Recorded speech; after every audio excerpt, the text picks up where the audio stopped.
our next guest, you just finished hearing one of her incredible songs. And this young lady is a Chi-Town native and is a FAMU alum. No surprise there, Clark.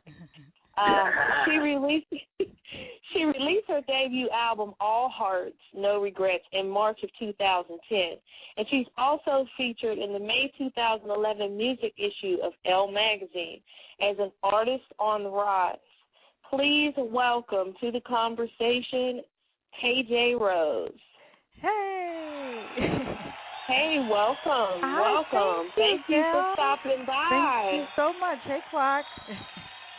What's going on, Rattler?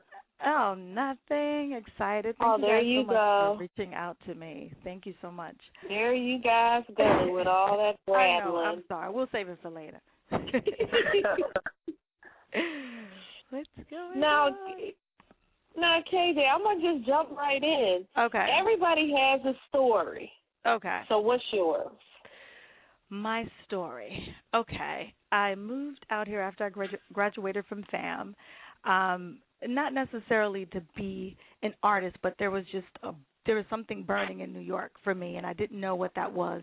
I knew music was a part of it, but I didn't know in what aspect that would entail. So came out here, actually started working for Pfizer Pharmaceuticals, but that was by day. By night, I ended up doing open mics, met managers who kind of took me under their wings, honed my skills, and my very first background opportunity on an album was with Heavy D.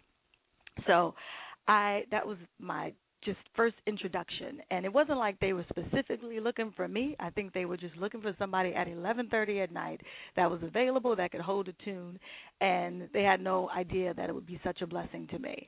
And so the song was Big Daddy by Heavy, and I just, rest in peace, Heavy. He definitely believed in me, and it was I want your body the way you touch me. So it was just like exciting, and then from that point, it's like once you are working, of course, other people catch on, and then they want to put you in the studio with other people. So from that point, I started working with Biggie and Mace and A+. All of the rappers before they became singers themselves were using. You sound like me. So yeah, happened to be at the studio at 1 o'clock in the morning in another room, and they said, "Hey, we need." Yeah, I know exactly how that happened. And just in terms of touring, that happened. I mean, it was so just happenstance. A friend of mine was in the studio. Mr. Payton was in the studio with Eric Payton, actually, was in the studio with Kelly Price. At the time, I didn't really know who he was in the studio with. He was just like, "You should stop by." I was like tired. I was headed out the next day, and I was like, you know what? I'm just going. Went in, ended up talking to Kelly Price. She had never even heard me sing, but a week later asked me to go on tour with Puffy. So it was myself, Carl Thomas, Kelly Price, and a few other singers that were doing background for P. Diddy and the family. And from there, I went out with Carl Thomas, and he, really helped me to hone my skills as a background vocalist. And I think the best training is being a background vocalist, because you get to learn at someone else's expense. And it's just so many facets of the industry, right? And so, I kind of learned the do's and the don'ts. Yeah, I mean, and I feel you when you say that, because it is you honing your craft at someone else's expense. Exactly. And you make a whole lot more money going 5 nights with 5 different artists than 5 nights by yourself as an artist. Right. And so it was great. I mean, from Carl, I decided I wanted to do just kind of more of a international tour and pop artist. And so I hunted down Britney Spears, music director. I was very persistent, and it's funny because this is the example I use in which talent will sustain you, but it will not always open the door.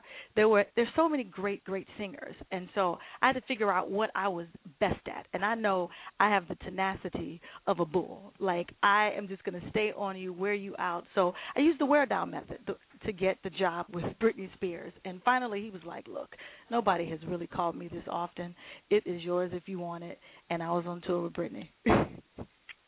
And wow. so that was just truly a That's blessing. how Yeah, and it taught me really to not dismiss anyone because it all started with an executive who worked at Jive Records whose assistant was the one that had the connection with her music director. It wasn't the executive, it was the assistant. So every time I would call him, I would always acknowledge that person, and it just really taught me, like, you can't dismiss anyone because you just never know who can give that blessing to you. And so that was Britney Spears, and from there I went on a promo tour with Janet Jackson.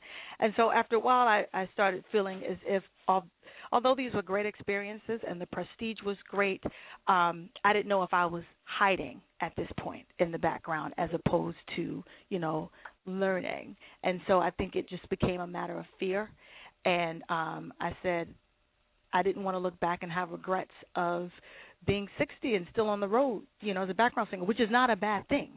But I wanted to at least try something else and stepped out on faith. And, I started working for Clive Davis because I knew I needed something stable to work on the album and to finance the album, because back then you didn't have social media.